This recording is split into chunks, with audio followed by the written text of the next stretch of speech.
Lights, music please. He's one of the biggest names in South African entertainment. From hip-hop MC to TV presenter, the current SA Idols host continues to make waves. Ladies and gentlemen, sit back, relax, as Proverb goes live. Many people rhyme, they're trying to get needle time, but none of their feeble minds could ever try equal mine. They even try to give me the evil eye when I rock.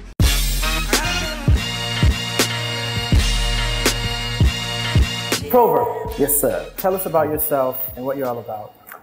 I'm a simple small town boy from Kimberley, mining town in the Northern Cape.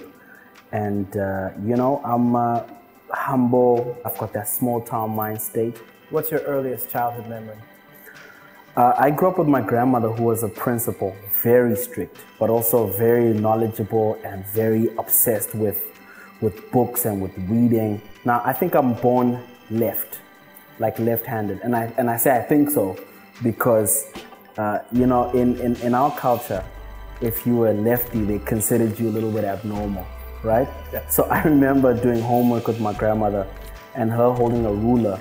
And every time I instinctively wanted to change hands, she would give me one of these on the knuckle. And for some reason, that's always my first memory and my earliest that I could think of. Your grandmother. Yeah. Obviously, if you grew up with her, I'm assuming that she probably played a significant role in your life. What would you say you learned from her that you carry to this day? Oh man, if not everything, from being focused to always, trying to achieve more, to humility, but also, she sort of laid my spiritual foundation, and I think I am who I am because I always reference her in my life and who I want to be as a person. Yeah. So you're from a small town, Kimberley. Yes. But you live in a big city now. I do. When did you move from Kimberley to Joburg, and why? I came up in '99. It was initially to study. Then I kind of got attracted by the Joburg city lights, and I haven't looked back since, man. I now consider myself a small town boy with a big city hustle. What exactly do you do? I consider myself an entertainer, so anything where entertainment is involved. From television, I host a TV show, SA Idols, which I also co-produce. I also happen to own the production company. We produce a couple of TV shows. I own my own production company, which is a music production company, doing TV scores, TV production, soundtracks, etc. Then I'm a recording hip-hop artist, currently working on my 5th studio album. My previous album, Forthright, did incredibly well, 2-time Salmon nominated. I produced the bulk of it. I did a bit of radio, not on air currently, but I wish to get back on. And those are some of the things that I do. How do you begin to be an entertainer? How did you start for you personally? How did that go? Wow, that's a rough question because I don't think there's any specific starting point. I don't think you say, Wednesday the 3rd, 1981 is when it all began. I think it's more a calling, because when I studied, I was attempting something else. I went to do IT and sound engineering, but I always had this thing that always, this bug. I never believed I could grow up to be someone neither. Even some of my previous teachers never took sun serious, said I was mischievous, dumb and devious. Deep down, I was a genius. Let's talk hip hop. Yes. How did you get sucked into hip hop? You know what? Hip hop starts off in high school. You think it's cool. You think wearing your pants down here is cool. Wearing the Dr. Martens, tucking out your shirt, just trying to be a little rebel in school, You start listening to guys reciting their lyrics, their raps. So it starts as like a hobby or a habit, more like.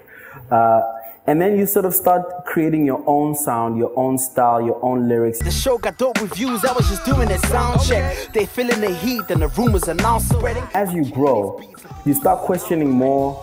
What are you saying? What are you about? What do you stand for? What are you sharing with somebody who's gonna listen to this? Listen to this advice if you could use it. If I could switch my life, then you could do it. Live the fight and you get through it. And when you idle, just dim the lights. When did it become entertaining people through TV? In 2003, we were performing at the Rancho. And there was a young lady who said, look, man, they're looking for new presenters on Channel O. Can you go and try out? Now, the bit I was auditioning for, they were looking for a hip-hop presenter. Now, there was no way I was not going to get that, man. I mean, all you had to do was, first of all, come in the cliched regalia, big clothes, your cap twisted sideways, have a little bit of a pretentious twang, you know, and I had all the above and I got that gig. Fast forward 10 years later, I now host SA Idols. This is where it all begins. Here we go! My daughter and I stood in front of the mirror and we kept mimicking Ryan Seacrest. You know, I was playing him in the background, and I remember her and I even made it a joke that we kept counting the seconds between when he says, "This is American Idols." It was a this, 2, 3, 4, is American, right? So I mimicked it a little bit, got the script, went and auditioned, and got a callback, got another callback. Weird story. Yeah.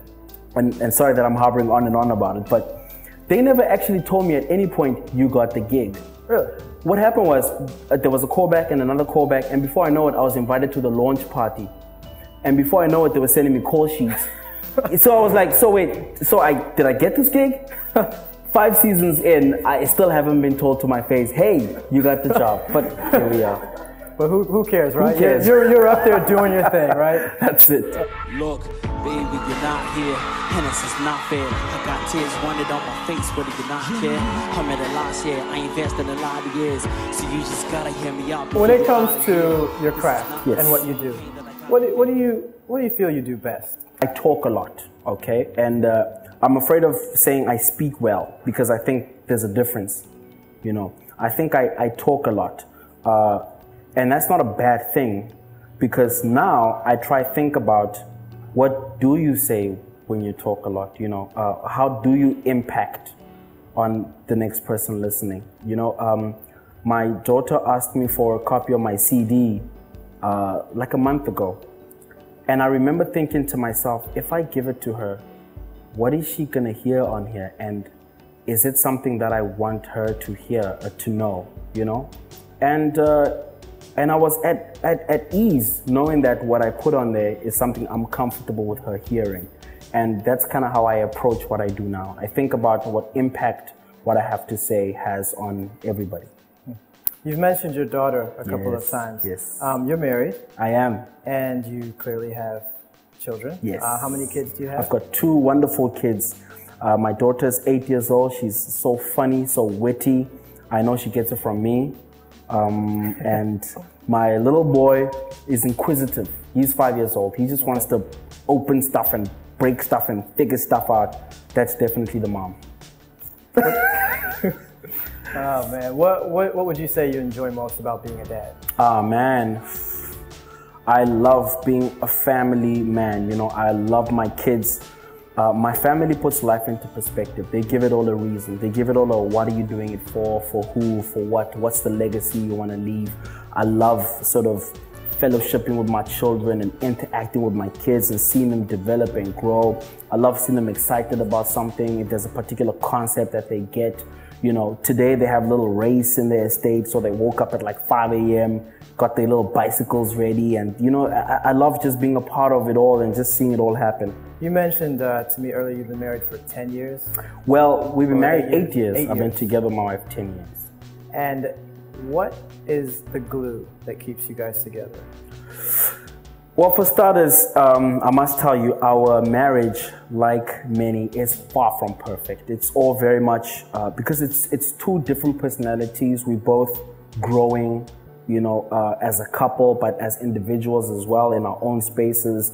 And bringing these together is not always a smooth transition, you know. So for me, you know, aside from, I mean, I get love. Love is crucial. Love is important, you know. But together with love, there needs to be, you know, communication. That's like probably number 1 for me. You know, communication, compromise, and you need like a basis to work off, like a reference, you know. And for us, our spirituality, you know, definitely comes in hand. When it's beyond the 2 of us, you know, we rely on the big man to intervene. Father God, life gets rather hard. You always answer your sons and your daughters' calls and shower us with your blessings like waterfalls. Cause you're the King of Kings and the Lord of Lords.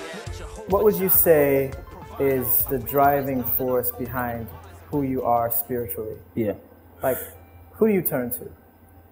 I turn to the Almighty, man, but I must also tell you, I'm not apologetic about it either, nor do I hide it, you know, and I think perhaps even before I was very vocal about it. It was very evident in you know, you can always tell that when you interact with a man of God. He doesn't necessarily have to stand on a soapbox and scream it out loud, but it's sort of about who you are as a person, what you do, not necessarily being self-righteous and looking down on everybody else who isn't, you know, because I think we all choose our path.